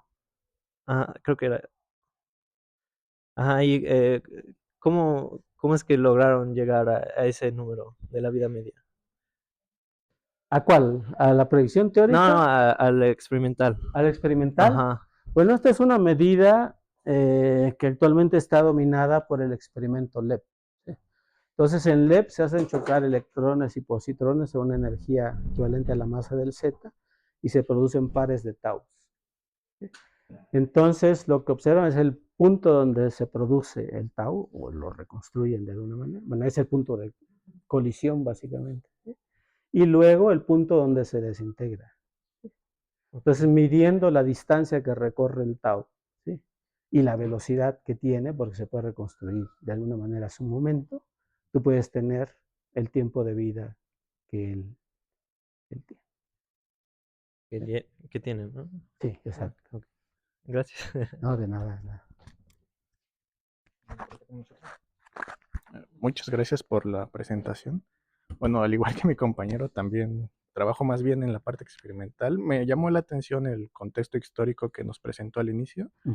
Tenía una duda al respecto. El premio Nobel Pearl fue pionero en la investigación, en la búsqueda de estas partículas, o ya había un contexto previo que liderara esta investigación. Bueno, sí, cuando se descubrió el muón, ¿sí? Allá por el año 36, me parece, en los rayos cósmicos, en los próximos años se pensó que el muón podría, lo más natural es que se desintegrara en un electrón y un fotón, ¿no? ¿Sí? Que es algo que, como vimos, está prohibido en la actual teoría estándar y tiene que ser muy pequeñito, ¿sí? Entonces, digamos, durante muchos años se buscó eso porque pensaba que era lo más natural, ¿sí? Hasta que me parece que fue Pontecorvo con la propuesta de los dos neutrinos que encontró una explicación natural a por qué ese proceso estaba muy suprimido. Digamos, ese era un antecedente, ¿sí? En cuanto a las preguntas que guiaban a él, pues está un poco extraño, ¿no? Como una persona fue capaz de decir, bueno, es que tienen que existir leptones más pesados, ¿sí? Pero ¿por qué? Pues si ni siquiera sabemos el muón para qué lo queremos, ¿no? O para qué sirve en la tele. Él decía, no, pero es que si hay un tau, pues ahí sí se puede desintegrar en un muón y un fotón, tiene un espacio de fase suficientemente grande. Y si tiene unas propiedades diferentes a la del muón, se puede desintegrar, ¿sí? O en otra cosa que no esperemos. Me parece que ese era el tipo de preguntas que guiaban, ¿sí? Su actuar, y como decía, parece que él estaba solo en eso, ¿no? Que era una obsesión que tenía. Otra vez la gente dice, bueno, un tercer leptón, ¿para qué? Bueno, en el intermedio, eso fue el descubrimiento en el 75. En el descubrimiento, en el intermedio, por allá en el 73, dos físicos japoneses propusieron que para poder explicar la violación de CP, ¿sí? Una de las opciones, que a la postre resultó ser la correcta, es que debían existir 3 generaciones de quarks y de leptones, más bien de quarks, ¿sí? Y con 3 generaciones de quarks, de masas diferentes, uno puede tener una fase que viole CP, y esa fue, otra vez, valga la redundancia, a la postre, ¿sí? El mecanismo que explicaba la violación del CP. Entonces, pero ese trabajo no era conocido en Occidente, todavía venían rezagados de la Guerra Fría. Parece que ese artículo se conoció en Occidente bien hasta el 76. ¿Sí? Entonces, la existencia de la tercera generación fue adquiriendo forma en el momento en que se descubre un tercer leptón. Entonces, a los 2 años, en el 77, Lederman descubrió el quark bottom, que fue un elemento de la tercera generación, y finalmente el quark-top. Entonces, pero esos antecedentes no lo conocían. Y al parecer, para el descubrimiento del charm, por ejemplo, cuando uno lee los artículos donde anuncian su descubrimiento, parece que ellos no estaban enterados, porque ni siquiera lo mencionan, de la propuesta teórica de la existencia del charm contenida en el artículo de Glashow, Leopolds y Mayani del 70. En el 70 se propuso, en el 74 se observó, pero inmediatamente la comunidad se dio cuenta que era el quark charm. Pero los experimentales no los mencionan y tampoco lo ponen como una evidencia de... Muy interesante, gracias. No, de nada. Vamos así. Sobre la expresión que escribió sobre la masa de los leptones, la de 2/3, Ajá. dijo que no tenía mucho éxito en otros lugares, pero ¿nos podría hablar un poco más sobre el modelo que lleva esa expresión? Bueno, para mí me resulta un poquito difícil de entender, a lo mejor aquí para los colegas es más fácil, pero básicamente tratar de entender el espectro de masa de los 3 leptones, el electrón, el muón y el tau, ¿sí? Y también de los quarks, ¿sí? Suponiendo que ellos están compuestos, ¿sí?, de partículas subyacentes llamadas preones. Entonces, ¿cómo se genera la masa? ¿Sí? ¿Cómo se genera el número leptónico ¿sí? a partir de esas componentes? ¿Sí? Es, creo que no las escribí aquí, ¿sí? Un conjunto de dos relaciones, ¿sí? Entre estos factores que le llamaba ZI, ¿no? Ok, aquí. Entonces, la masa de cada uno de esos leptones, el espectro de las tres masas, ¿sí? Venía dado por una constante más algo que distingue a cada uno de ellos. Si solo fuera esto, sería universal y no tendrían masas diferentes. Y luego él propone dos relaciones más, ¿sí? Para tratar de fijar estos elementos, obtener las relaciones. Tienes tres masas, tienes tres constantes. Pues esta más dos relaciones más, resolviendo ese sistema de ecuaciones, ¿sí? Te permite, ahora sí, determinar las masas y haciendo cocientes, eliminar las constantes irrelevantes, ¿sí? Para llegar a esa relación. ¿Cuáles son esas otras dos relaciones que él necesita? Bueno, decir, bueno, ¿cómo reproducimos el espectro realmente? Me parece que eso es Z1 más Z2 más Z3 igual a una constante. ¿Y cómo reproducimos el número leptónico diferente para cada uno de ellos? Suponiendo que los cuadrados de esas masas sí satisfagan otra, la suma de cuadrados de estos zetas, perdón, satisfagan una relación adicional. Y resolviéndolos, llegan a esa relación. Ok. Sí, bueno, me parece interesante porque, bueno, al final de cuentas muchas cosas de la física de partículas se han descubierto así, ¿no? Como cuando Feynman, eh, también cuando no sabía, se sabía lo de los quarks, pues también hace un modelo, ¿no? De partículas. Y todas esas ideas, aunque en principio, o sea, parece que no vinieran de principios prácticos, ¿no? Como una simetría o algo así, muy conciso, pues puede llevar a conclusiones interesantes. Sí, Gracias. pero lo impresionante es esto, ¿no? Ahora, funciona para los quarks o para los neutrinos. Los neutrinos, para empezar, no conocemos los valores de las masas. Entonces no podemos, quizá podemos producir las relaciones de las diferencias, pero no las masas individuales de cada una de ellas. Pues no se puede probar, ¿no? Y pues los quarks depende la escala a la cual se define la masa del quark. Entonces, ¿qué masas vas a tomar?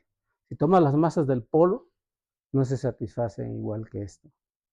Pero es otra vez un número que anda del orden como de entre 1/3 y 1. En algunos casos sale 0.50, 0.66, pero no 2/3, ni otro cualquiera de los límites. Entonces, por eso pareciera ser más una curiosidad. Si saliera para neutrinos y para quarks, seguramente eso tiene algo de... Porque tú introduces 3 nuevas partículas. Para explicar 3 más, en realidad no estás avanzando mucho, ¿no? Pero si propones 3 más para explicar el espectro de 12 partículas elementales, ahí hay que tomarlo más en serio.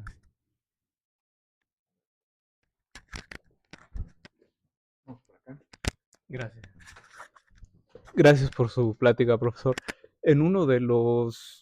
En el proceso relacionado a violación de CP muestra una cantidad que, creo que es la diapositiva 16, una cantidad que incluye datos un input, digamos, de Lattice QCD y otra parte con correcciones radiativas. Entonces mi pregunta es, en el planteamiento, o sea, conceptualmente hablando, ¿por qué está permitido tomar esos dos tipos de datos? ¿No son zonas energéticas distintas, o sea, de resolución, de tener mezclado algo que viene de Lattice QCD con la otra parte de correcciones radiativas? Ok. Estas constantes que intervienen acá nos dan la probabilidad, ¿sí?, de que un W se convierta en un pión o en un kaón. Entonces, todo lo que ocurre aquí en el proceso de hadronización, interacciones fuertes, E incluso fotones que se puedan intercambiar entre estos quarks, ¿sí? Pero que es de menor importancia que los gluones y los quarks, ¿sí? Va a estar contenido en esta constante. Mientras que las correcciones radiativas tienen en cuenta los efectos de la emisión y reabsorción de fotones por las partículas cargadas. Entonces son dos procesos completamente separados y que se tienen que tomar en cuenta de forma separada. Ya. Uno es básicamente, tiene en cuenta el efecto de las interacciones fuertes, el otro de las interacciones electromagnéticas.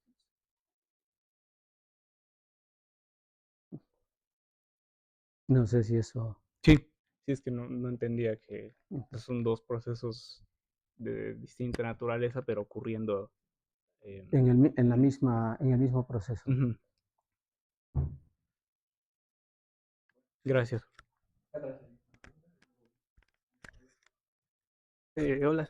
Bueno, yo quisiera, si podría explicar un poco más por qué, o las razones de por qué del muón se creía que sí podía haber un leptón más masivo, que fue el tau, y por qué el tau, o si se podría pensar también que podría haber otro leptón más masivo que el tau, o ya no, y por qué ya no. Ajá, sí, sí. Oye, por cierto, todas son preguntas muy interesantes. Bueno, remontémonos a la época de la física atómica en la cual tú observabas el espectro de una partícula, ¿sí? El espectro, perdón, del átomo, ¿no? De un átomo dado, ¿sí? El espectro te brinda información, ¿sí? De qué está ocurriendo realmente con el átomo. Mientras que si tú tienes un nivel, ¿sí? Esas excitaciones, ¿sí? En principio no la podías explicar con el modelo de Bohr o con eventualmente la mecánica cuántica, ¿no? Pues yo pienso que ese tipo de preguntas eran las que pasaban por la mente de Pearl, ¿sí? Decir que en la medida en que tuviéramos, ¿sí? Un espectro de leptones, podíamos encontrar una relación, ¿sí? Entre ellos, ¿sí? Efectivamente, no se requerían, ¿sí? Para explicar la vida diaria, que solo requiere protones, neutrones, fotones y electrones y neutrinos, neutrinos electrónicos, por cierto, de la primera generación, sino que al tener el espectro tenía uno información. Por ejemplo, si pudieran ocurrir estas transiciones que cambian sabor, de un tau que se transforma en un muón o un electrón y un fotón, ¿sí? Ese espectro, ¿sí? Podría estar diciendo, como en el caso de la física atómica, qué ocurría cuando ocurren transiciones entre los diferentes niveles que determinan un espectro de emisión y la naturaleza particular de ese elemento químico. Pienso que eso podía ser la razón, pero ¿qué guiaba a él a pensar que habían más leptones? Era ese. Efectivamente, este era un leptón más pesado, ¿sí? Porque más ligeros no se habían observado. Si existe la posibilidad de un cuarto leptón, ¿sí? Bueno, eso se ha buscado y se ha encontrado que de momento que no es necesario, pero aquí los expertos sabrán más porque una cuarta generación en realidad está excluida, ¿no? Los datos experimentales nos muestran que no se requiere. Pero no hay una razón fundamental que te prohíba que deben existir más quarks y más leptones. Gracias. De hecho, tampoco se sabe por qué deben existir 3. Oye, pero el dato experimental nada más que no se encuentra, no, en qué se basa, ¿no? Sí. Que no se ha detectado, ponen cosas bajo suposiciones, ¿no? Sí. Exacto. Sí, sí, por ejemplo, un leptón pesado, un quark pesado, podría tener efecto a través de las correcciones radiativas, ¿sí? Y bueno, si ellos intervienen en las correcciones radiativas, como en BNS gamma, debe tener un efecto observable. Entonces, ¿cuál debería ser la diferencia de masa entre los quarks de una tercera generación para que produzca un resultado que es compatible con lo que se mide experimentalmente. Y parece que, no, que la región permitida, ¿sí? No se puede, no se ha observado experimentalmente. Luego tendría, si se otra familia de quarks, También, sí. y otro neutrino. Y sí, una familia, una generación completa de quarks y leptones. Y nuestro problema de sabor sigue integral, sigue aumentando, ¿no? ¿Por qué ese espectro? Eso provee información sobre lo que no podemos resolver de por qué existe ese espectro de masas de los y de mezclas entre los quarks y los leptones. Creo que la pregunta subsistiría, ¿no?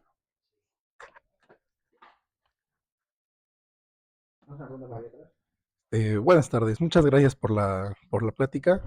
Quería preguntarle qué ventajas y qué diferencias ofrece los experimentos que usan leptones para hallar nueva física a comparación con los que usualmente usan muones o electrones. A ver, déjame ver si entendí. O sea, estos experimentos de los que hablé son experimentos de colisión de electrones y positrones porque es más fácil producir y guiar para una interacción a los electrones y positrones porque tienen un tiempo, al menos el electrón tiene un tiempo de vida infinito, ¿no? Los muones tienen un tiempo de vida de microsegundos, ¿sí? Entonces tienen que existir, ver de qué manera puedes producirlos, mantenerlos y hacerlos colisionar. Y los taos pues tienen un tiempo de vida del orden de 10 a la menos 13 segundos, que ese es un problema también para medir sus propiedades, como se ha medido con mucha precisión el momento dipolar magnético del electrón, el momento dipolar magnético del muón. Pero el tau no puedes producir un haz de taus que viva lo suficientemente para que pueda sufrir la precesión de su momento magnético y lo puedas medir. Entonces, tener partículas estables, ¿sí? Que casi no se desintegran o que se desintegran más lentamente, ¿sí? Ofrece más ventajas, ¿sí? Que los otros. No sé si por ahí va tu pregunta. Sí. Gracias. No estoy convencido de haberte respondido bien, pero... Bueno, vamos por acá. Buenas tardes. Buenas tardes. Quisiera saber que si en caso de que se lograran medir algunos de los decaimientos prohibidos, ya se sabe qué modelos o teorías de por ejemplo, Billon Standard Model serían los más prometedores para explicarlos. Sí, bueno, por ejemplo, de estos que les mostré nada más la pura figura. ¿Sí? No es el único mecanismo, bueno, en el caso de la violación del número leptónico, ¿sí? La existencia de neutrinos de Majorana no es la única explicación. Pueden haber otros modelos que violan el número leptónico en delta L igual 2. ¿Sí? Por ejemplo, la existencia de bosones doblemente cargados que se integran en un par de leptones pueden también violar el número leptónico en 2 unidades. ¿Sí? Pero justamente, si se observa un evento, 2 eventos, pues el proceso existe y sería cuestión de medirlo con más precisión. Por ejemplo, un neutrino. Si la explicación es de un neutrino de Majorana que se desintegra en un pión y un electrón, pues lo que habría que hacer es medir la masa invariante de esas dos partículas y ver si efectivamente corresponden a que vienen de un neutrino de cierta masa. Entonces, de esa manera se podría caracterizar la nueva física que está detrás de la ocurrencia de esos procesos. Pero un solo fenómeno, un solo evento o pocos eventos no es suficiente para establecer la naturaleza de la nueva física. Ok, gracias. De nada. Hola, buenas tardes, gracias por su presentación. Quería preguntar, bueno, me preguntas acerca sobre las desintegraciones. No me quedó muy claro por qué había unas desintegraciones que son raras Y en este caso de que son raras, ¿en dónde podríamos verlas con mayor frecuencia, por así decirlo? Sí. Bueno, decía que una desintegración rara es una desintegración que ocurre con poca frecuencia, es decir, que está suprimida, ¿sí? Por alguna simetría que no es exacta, que es aproximada, ¿sí? En particular, gracias, en esta, ya no funciona, ¿verdad? Igual y le moví aquí. Eso debe ser. Esta en particular que les comenté, o que iba a hablar, pero al final decidí saltármela, ¿sí? Por ejemplo, esto, ¿sí? Está aquí.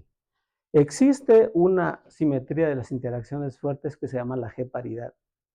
La G-paridad es una simetría tanto de las corrientes como de los hadrones, ¿sí? Ella está definida como una rotación de 180 grados alrededor del eje 2 de isospin, seguida de la conjugación de carga. Y esta es una buena simetría para partículas cargadas, ¿sí? A diferencia de la conjugación de carga, que lo es solo para partículas neutras, ¿sí? Entonces, en este caso particular que les comenté acá, resulta que la corriente que debía producir estas dos partículas pseudoescalares tiene una G-paridad positiva, mientras que cada una de esas partículas tiene una G-paridad opuesta y por lo tanto su G-paridad de este sistema es negativo. Entonces, para poder ocurrir, esto tiene que violar esta G-paridad, más 1 yendo a menos 1. Pero bueno, nosotros sabemos que el isospin no es una simetría exacta, por lo tanto, el espacio de isospin no es isotrópico. Él está violado por él es una simetría en el caso que los quarks UIDs fueran de masas iguales y fueran de cargas iguales. Pero las cargas de los quarks UIDs son diferentes. Uno es más 2/3, el otro es menos 1/3.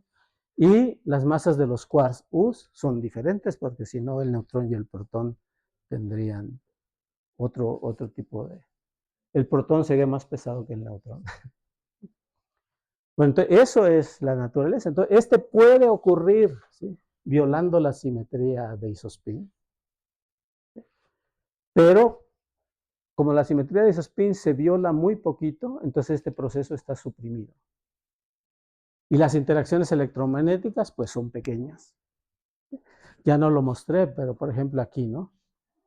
Las interacciones electromagnéticas, este proceso se puede generar en la desintegración del tau a través de un loop de fotones. Pero esto introduce un factor de alfa debido a las correcciones electromagnéticas. Entonces está suprimido. Entonces son estos, el rompimiento de esta simetría que hace posible que ocurran, pero por una cantidad muy pequeña, y por eso es un modo raro. Muchas gracias. ¿tú? Sí, no, sí, ya me quedó un poco más claro. Muchas gracias. Nada. Doctor Gabriel, muchas gracias por su plática. Fue A ustedes muy por interesante. Al menos personalmente me amplió mucho más como la perspectiva del modelo estándar y específicamente sobre cómo la importancia del descubrimiento del Tao y cómo ha afectado mucho a el entendimiento. Y tenía una duda, más que nada en la diapositiva 10. Ok. Ahí presentó todos los decaimientos permitidos del Tao y justamente, en la 10 estaba el decaimiento que mencionaba que se medía, o bueno, tal vez no escuché bien, pero el último decaimiento que medía violación de CP. Y hasta donde tengo entendido, la violación de CP solo se puede medir experimentalmente si hay interferencia entre procesos. Pero ¿nos podría comentar un poco más cómo es que se mide la violación de CP en ese proceso? ¿O Sí, algo así? claro. Sí, bueno, aquí uno de los posibles canales que puedes tener es un K0, ¿sí? Y un pión cargado. Ahí es donde se ha medido. ¿Sí? Entonces, sin embargo, el K0 no es un estado físico, es una combinación lineal del K0 y K0 barra, ¿sí?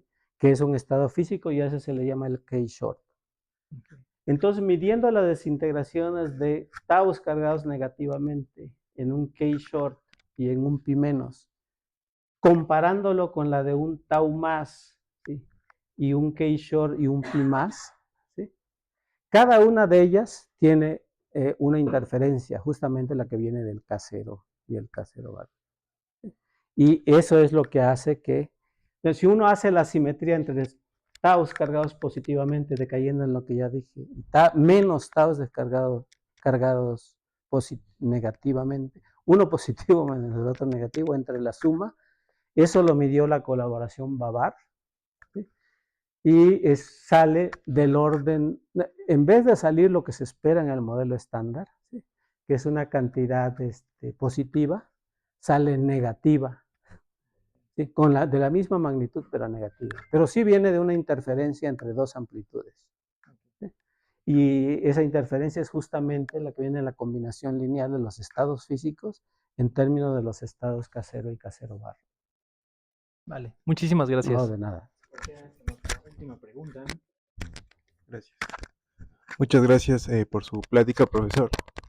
Yo quisiera preguntarle de este paper que nos enseñó del 71, esas estimaciones que hicieron para varias masas del tau, ¿las hicieron a nivel árbol? Sí, todas a nivel árbol. Y asumiendo que tiene la Sí. misma interacción que... Sí, claro, suponiendo que tienen la misma interacción que el muon, estos son como las desintegraciones del muon, se pueden calcular con la fórmula que dimos del curso. Esta desintegración se conoce que el pión se desintegraba en un muon y un neutrino, entonces, por simetría de cruce, el leptón puede decaer en este. ¿Sí? Se puede calcular a partir de la desintegración del pión. Similarmente a partir de la desintegración del kaón, el muon neutrino. Y los demás de forma similar. Aquí ya entra un poco más dependencia del modelo, pero el ρ neutro decae en un par E más E menos, y ese está relacionado con el ρ decayendo a un muon neutrino. Y otra vez tomas el cruzado y puedes predecir esto. Igual con los demás. Entonces esas son las hipótesis en las cuales se basaron, conocer la física conocida para predecir cada uno de ellos. Gracias. Y bueno, en una gráfica que mostró los máximos de los decaimientos a taus, que es a la energía del La umbral. cross-section. Ajá. Ajá, en la parte que le llamé el futuro. Y quisiera yo preguntarle por qué hay un pico en la masa del Z. Esta. Ah, sí. Bueno, porque el E más E menos se pueden aniquilar, ¿sí? Produciendo un fotón virtual que después se convierte en pares de taus, ¿no? Pero también, ¿sí? Las reglas del modelo estándar permiten que en E más E menos, ¿sí? Se aniquilen en un bosón Z0 virtual, ¿sí? Cuando la energía del electrón y el positón, la energía centro de masa a la que chocan, coincide con la masa del bosón Z, ¿sí? Se produce una resonancia, ¿sí? Que es de hecho lo que permitió medir muchas propiedades del bosón Z0 en el experimento LEP. ¿Sí? Entonces, es la producción real de esta partícula, ¿sí? La que hace que, de que se haga, de que se realce mucho la sección eficaz. Ok, muchas gracias. Y ya última pregunta, ¿usted a qué modelo o teoría le apostaría para explicar el problema de las jerarquías? ¿De las jerarquías de las masas? Sí. Oh. Bueno, apaga la transmisión en Facebook. Lo cortamos cuando subamos. Bueno, a ver, si nos vamos hacia el pasado, ¿sí? Nosotros podemos ver que cuando, es pura especulación, digo, si supiera lo haría, ¿sí? Me haría famoso. A ver, cuando teníamos esta abundancia de elementos químicos, ¿sí? Fueron el descubrimiento de la existencia del electrón, el protón y posteriormente el neutrón, el que permitió explicar la enorme diferencia pero la enorme variedad de elementos químicos que existían, ¿sí? Posteriormente se encontraron que los átomos estaban compuestos de un núcleo y de electrones. Y otra vez la cantidad de núcleos que fueron apareciendo o que ya se conocían era enorme. Pero el descubrimiento del protón y neutrón como componentes de los núcleos permitió un elemento de simplificación. Solo con protón y neutrón podemos explicar la gran variedad de núcleos, el espectro de núcleos. Bueno, luego se descubren los hadrones y se observa que existen una enorme variedad de ellos, ¿no? Y otra vez, quien se acuerda de todos los nombres, como decía Fermi, tenía que ser un botánico y no un físico. Y lo que permitió explicar ese enorme espectro es la existencia de los quarks. En principio, con solo 3 quarks en su momento, se pudo explicar la diversidad del espectro y el arreglo que ellos tenían en multipletes, ¿no? ¿Qué explicaría la enorme diversidad de partículas elementales que tenemos?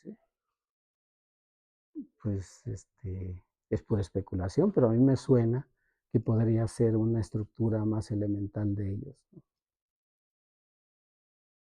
Porque cualquier otro modelo que normalmente consideramos para explicar el espectro de masa de los neutrinos, pues sí, te explican la masa, porque terminas con una matriz de masa que sabemos que es la que reproduce lo que observamos para la masa de los neutrinos y los leptones. Pero la cantidad de nuevos parámetros que introduces crece de tal forma que al final no es una explicación, creo. Es trasladar la explicación a otro conjunto de parámetros, para los cuales no tienes una explicación. Entonces, pensaría que por ahí no va la explicación del problema del sabor, pero bueno, es pura especulación, es lo que podemos hacer. Y explorar sus consecuencias fenomenológicas y ver si se observan o no experimentalmente. Por eso decía que esta relación de masa, que muchos piensan, y yo creo que también a veces, es una coincidencia numérica, ¿no? Pero fantásticamente. La coincidencia es tan fantástica que probablemente los modelos que están detrás de la explicación de ese espectro tengan algo.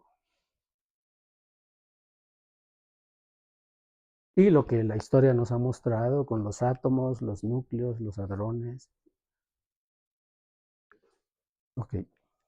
Bueno, muchas gracias a todos. Agradezcamos una vez más al doctor Gabriel, por favor.